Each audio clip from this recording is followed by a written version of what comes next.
It's almost the end of the year for any league outside of the NHL and the AHL.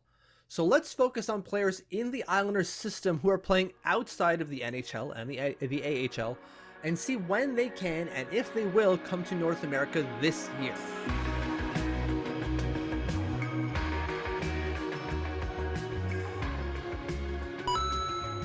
I want to thank JP for the question here that set this video into motion. So he asks me on Twitter, is there a way of compiling a table of when these prospect seasons will end, if they'll be involved in playoffs / tournaments, that's really specifically the NCAA tournaments, and if they'll be available for the AHL or NHL play this year? So I did that. I built a table, that makes it sound like I did a lot of work. I made a table in Excel with all the prospects who are not playing at the NHL level or AHL level to see when the season ends, regular season that is, will they play in the playoffs, and can they play at the AHL or NHL this year?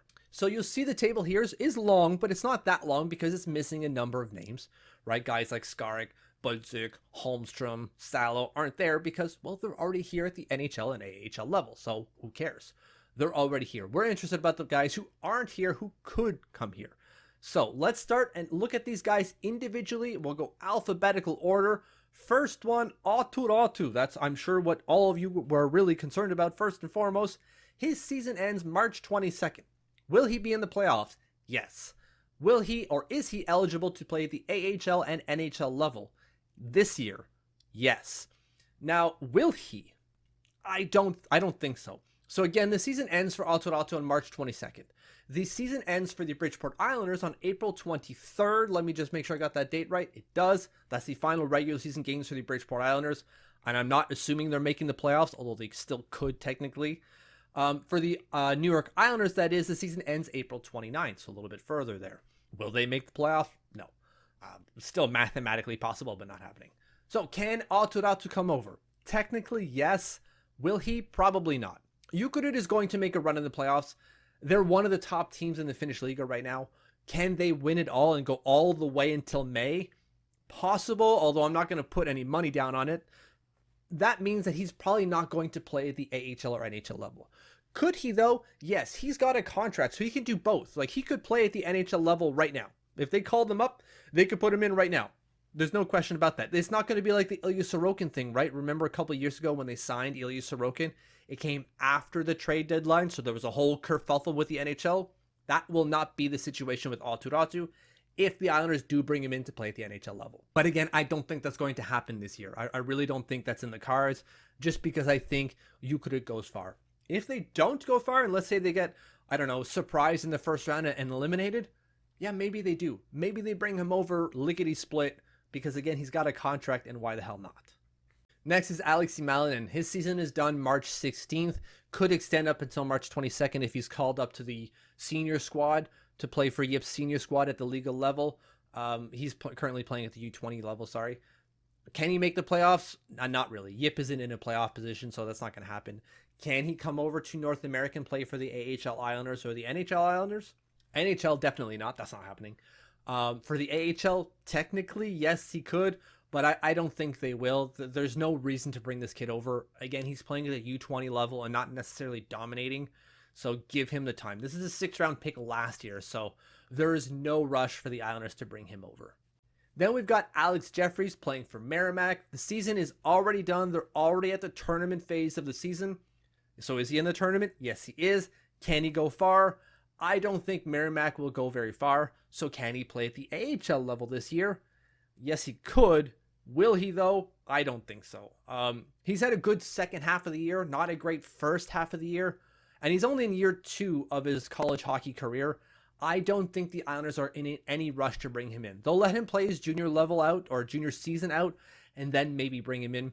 They took 4 years to bring in Colin Adams. I don't think they're going to rush to bring in Alex Jeffries, even though he's been really good at the NCAA level. Then we've got Alexander Ljungcrantz playing for Vida Hasen in the Allsvenskans level. That's the 2nd tier of Swedish hockey. His season is done, regular season that is, March 16th. Are they in a playoff position? Yeah, but not a good one. Can he play at the NHL or AHL level? And you know what? I'm going to stop talking about NHL because most of these guys aren't NHL eligible. Like, there's no way they're going to make the NHL squad. It's Aatu Raty and everyone else. So can he play at the AHL level then? Yes, I wrote no here because he still has one more year of his contract with Brynäs. That's the SHL side that he was drafted from. I think they're going to let him play out that contract and then maybe bring him over. And even then, maybe I don't know about that. He's not dominating at the Swedish Allsvenskan's level. He just isn't. He's basically a third, fourth, and even substitute player for them. He's just not, and by third, fourth, I mean third or fourth line or substitute player. They're in no rush to bring him over. Ben Mirages, bunch of not availables because he's not playing right now because something happened at Providence. We still don't know what happened, and I don't think we ever will, but it's certainly not a good thing. He's not signed. He's not playing anywhere. I think this just kind of like nothing happens and he becomes a free agent. He goes to play somewhere else, maybe. Cameron Berg, season is done. He's in the NCAA tournament. Can they go on a deep run? I don't think Omaha, Nebraska will go deep. So can they bring him over? They could, but they won't. He's in his first he's a freshman player for Omaha, Nebraska in the NCAA level. There's no way they're going to rush him over. They're going to let him play at least 3 years, and it's not like he's dominating the NCAA level where they have to bring him over. There's no rush to bring over Cameron Berg, so he's staying. Christian Krieger, another NCAA player. Season is done. They're in the tournament. Will they go far, MSU? No, I don't think so. If they go far, it's going to be one hell of a surprise. So will they bring him over? I can see him coming over. I really could. I can see them signing Christian Krieger to some sort of ATO for the year, whatever is remaining of the year, and then giving him a contract next season. He's a decent player at the NCAA level, bottom pair defenseman, good shutdown guy, plays a good physical game. They could use that at the AHL and ECHL level. So we'll see going forward what happens with him. But I expect that they bring him in by the end of the year. Then we go to Eetu Lukas, who plays for TPS in the Finnish Liga. Season is done March 22nd. Are they in a playoff position? Yes, they are. They're top 6 right now as I'm recording. Is he eligible to go to the AHL level? Yes.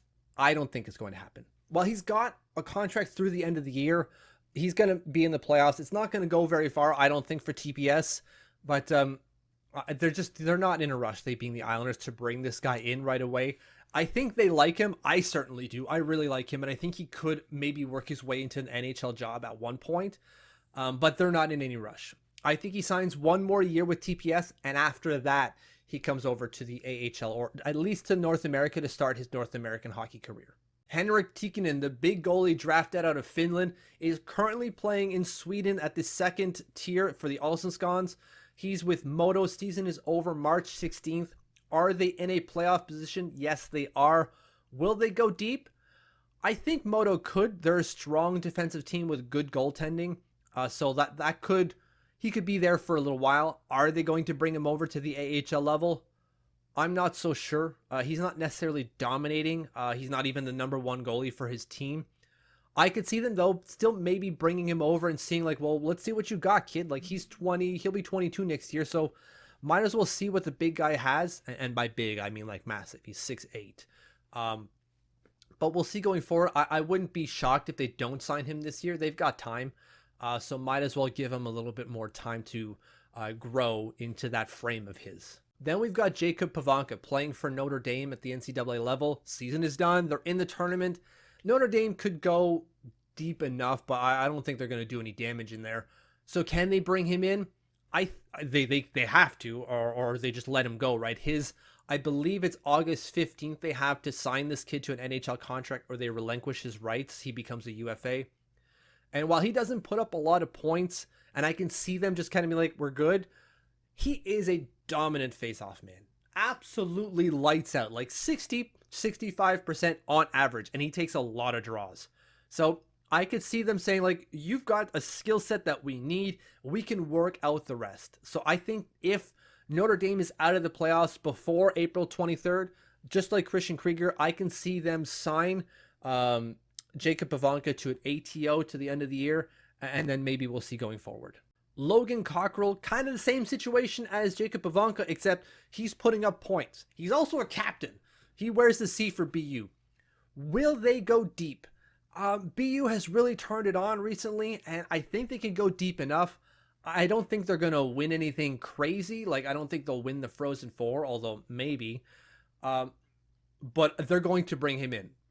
I don't know that for fact. It just doesn't make any sense based off everything else the Islanders have done in the last couple of years where they don't bring this guy in. Again, productive enough, good leader, wears the C. Like, that's already good enough for the Islanders. They're going to bring him in. I have no questions about it. Matthias Reianemi, March 22nd is when the season is done for him. Are they in a playoff position? Currently, they are not, but they're just on the cusp of it. They might still squeak in. Will they bring him in? He's eligible to play at the AHL level, though I don't think they will bring him in. He's still young. He's playing extra defenseman right now. He was on the top pair and then fell to 7th like that, which was kind of weird, but it is what it is. He's still playing at the league level and has for a couple of years now. I think he's rounding into the type of defenseman he wants to be going forward. So I don't think the Islanders are going to rush him. They're going to give it another year or so before they think about bringing him in. Misha Song, I don't even know why I have him on there. He's still part of the reserve list, but has not played a single game of hockey ever since they drafted him. Hasn't played a single game. So, no. They're just like, peace out. He hasn't played a single game. So he's not even a healthy scratch for Cornell. I have no idea what's going on there. I have tried to get in touch with Cornell a number of times on what the hell is going on with Misha Song, and nothing. So it's just going to be, no, he's not coming. Forget about it. Ruslan Ishikov, I think I pronounced it right this time. April 3rd is when the regular season is done. Are they in a playoff position? Yes, Adler is in a playoff position. Could they go deep? Yes, it's Adler Mannheim. They're one of the better teams in the DEL. So can he come over to the AHL this year? Possible, but I wouldn't say it's likely. Again, the season is done April 23rd for the Bridgeport Islanders. So he's got to have the season done within 20 days before even coming over. I don't see it happening. It's possible Adler could just get kind of swept right out of the playoffs, and then he might have time to come over and play a couple of games. And especially if Bridgeport is in the playoffs, maybe he comes over. I just wouldn't bank on that. I'm just not even banking on them signing him because I thought they were going to do it last year and they didn't. So we'll see what happens going forward with Ruslan Ishikov, but they should very well sign him. They should sign this kid and bring him in to see what he's got. Can it happen this year? I don't think so. Thomas Mahu, 7th round pick out of 2021. April 23rd is when the season is done. I wrote maybe there because the USHL is weird. AHL or NHL eligibility, we're just going to focus on AHL. I said no because he declared for Colorado College. And it makes no sense to be like, I'm going there, and then they sign him to a pro contract. That's not how it works with the NCAA level. If you sign a pro contract, you're pro, and that's it, peace out. You're no longer an amateur. You can't play for us. So he's going to play at the NCAA level next year, and maybe for a couple years after that. Tristan Lennox playing for Saginaw Spirit in the OHL. Season is done April 16th, so already that's cutting it close to the end of the year for the AHL level. Can he play in the playoffs? No, Saginaw is not in a playoff position. Can he play at the AHL level? Well, that's where it gets a little interesting. He's not old enough necessarily because of the CHL agreement, but if the season is done, I don't see why not. Remember, the CHL players or players drafted out of CHL have to wait until they're 20 years old before they can go to the AHL. But if the season is done, I don't see why not. And they're not going to keep him next year. I could see him playing at the AHL level next year because he turns 20 in October, which you have to turn 20 by, I believe it's December 31st of that year to be eligible for the AHL. So I don't think there's a return for him at the CHL level next year. Final one, William Dufour, end of year, May 1st. Are there playoffs for them? Heck yeah, they're going to be a long playoff run for sure. Even if it's not just at the QMJHL level, St. John is hosting the Memorial Cup, so that means regardless of how they end their season, they will be in the final tournament at the CHL level. So that's the champions for the OHL, the QMJHL, and the WHL, as well as the host. So they're playing up until like June. He is not going to be at the AHL level this year, no matter what happens. He will be, though, next year. Again, I don't know that for a fact, but there's no reason to not sign this kid based off the numbers he's putting up to see what he's got at the AHL level. There's one more player that isn't listed here that probably should, but I didn't because I didn't really know what to do with him, and that's Bode Wilde. He's out on loan to Westervik in the Hockey Allsvenskan level. That's the second division of Swedish hockey. And they're done March 16th. Now, we know why he's out there on loan, the whole vaccine thing. And as far as I know, he hasn't changed his stance on that, and nor has Lou Lamoriello. So it's going to be interesting to see what happens when Westervik's season is over. So while, yes, the regular season is done March 16th, they're in a playoff position. They're not in a good one, and I don't expect them to make a deep run. So I would expect that he'll be available for the Bridgeport Islanders before the season is over. Do they bring him back from his loan spell? I don't know, right? Because again, he, Bode Wilde, or Lou hasn't changed their minds in terms of where they are on the vaccine status. So it's going to be interesting to see what happens between the Islanders and Bode Wilde going forward. And that's why I didn't list him here, because I don't know where to put him. Thank you for following. Thank you for watching. Thank you, JP, for the question. If you have any other questions about Islanders prospects, put them down in the comments and I'll probably make a video out of it. Thank you for watching. Thank you for following. If you have not subscribed yet, please do so. And if you have, thank you, thank you, thank you.